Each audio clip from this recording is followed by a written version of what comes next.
অপবিশ্বাস হঠাৎ করে উদাস হয়ে যাওয়ার কারণ কি? শাকিব খানের সাথে ৭২টিরও বেশি সিনেমায় অভিনয় করেছেন তিনি।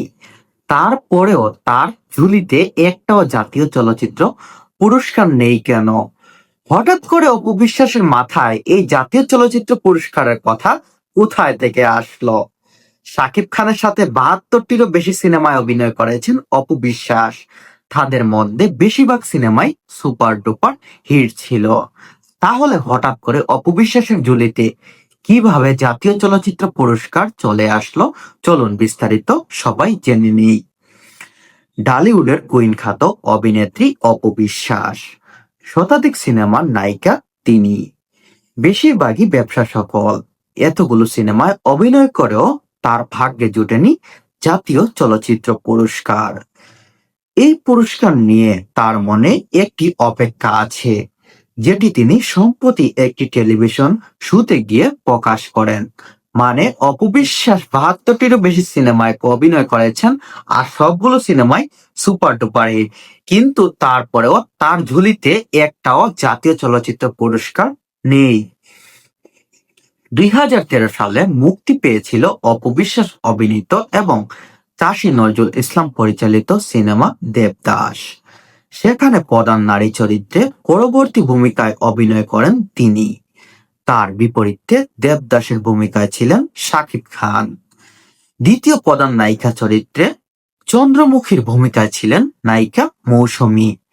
মানে তিনি একটা সিনেমা দেবদাস, সেখানে প্রধান নারী চরিত্রে অভিনয় করেছিলেন, আর দ্বিতীয় নারী চরিত্রে শাকিব খানের বিপরীতে অভিনয় করেছিলেন মৌসুমী। অপু জানান, অন্য একটি সিনেমায় প্রধান নারী চরিত্রে অভিনয়ের জন্য সে বছর তার জাতীয় চলচ্চিত্র পুরস্কার পাওয়ার কথা ছিল, কিন্তু দেবদাস ছবিতে দ্বিতীয় প্রধান নারী চরিত্রে চন্দ্রমুখী ভূমিকায় অভিনয় করে পুরস্কারটি পান মৌসুমী। তবে অপু নাকি জানতে পেরেছিল পুরস্কারটি তিনি পেতে চলেছেন, না পেয়ে হতাশ হয়ে পড়েছেন। মানে অপবিশ্বাস আগে থেকে চিন্তা করে রেখেছিল যে তিনি জাতীয় চলচ্চিত্র পুরস্কারটা পাবেন, কিন্তু সেখানে প্রধান নারী চরিত্রে অভিনয়ের জন্য মৌসুমী সেই পুরস্কারটা পেয়েছেন।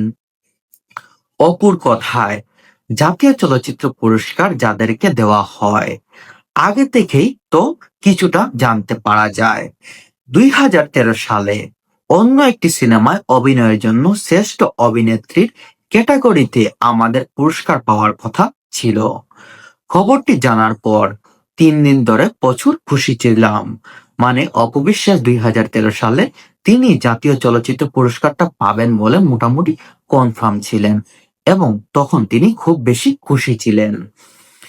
নায়িকা জানান, ভেবে রেখেছিলাম স্টেজে গিয়ে পুরস্কার নেব এবং কাছের মানুষদের ট্রিট দেব, কিন্তু পুরস্কার দেওয়ার ২ দিন আগে জানতে পারলাম প্রধান চরিত্রের জন্য চন্দ্রমুখী পুরস্কার পাচ্ছেন মৌসুমী। ভাষাহীন হয়ে গিয়েছিলাম, চুপ ছিলাম। নিজেকে বুঝিয়েছিলাম দর্শক আমাকে ভালোবাসে, এর থেকে বড় পাওয়া আর কিছু হতে পারে না। মানে জাতীয় চলচ্চিত্র পুরস্কার পাওয়ার অনুষ্ঠানটা ২ দিন আগেই তিনি জানতে পেরেছেন যে তিনি আর পুরস্কার পাচ্ছেন না। তার জন্য জনপ্রিয় নায়িকা মৌসুমী সেই পুরস্কারটা পাচ্ছেন, এর জন্য তার মনটা অনেক বেশি খারাপ ছিল, এবং তিনি নিজেকে বুঝিয়ে নিয়েছেন দর্শকদের ভালোবাসার উপর আর কিছু নেই। ওই ঘটনার পর জাতীয় চলচ্চিত্র পুরস্কারের উপর অপবিশ্বাস কি আর আস্থা আছে? অভিনেত্রী বলেন, আসলে প্রত্যেকটা অ্যাওয়ার্ড তো শিকার। আশা করব আমি যে সিনেমা লাল শাড়ি প্রযোজনা করতে যাচ্ছি, এটা এটার গল্প অসম্ভব সুন্দর। এই সিনেমা থেকে পুরস্কার পাওয়া আশা করছি। মানে অপবিশ্বাসের প্রযোজনা প্রতিষ্ঠান থেকে বন্ধন বিশ্বাস প্রযোজনায়, যেখানে লাল শাড়ি সিনেমা সরকার অনুমোদিত করা হয়েছিল, সেই সিনেমা থেকে তিনি আশাবাদী ছিলেন যে তিনি জাতীয় চলচ্চিত্র পুরস্কারটা পাবেন।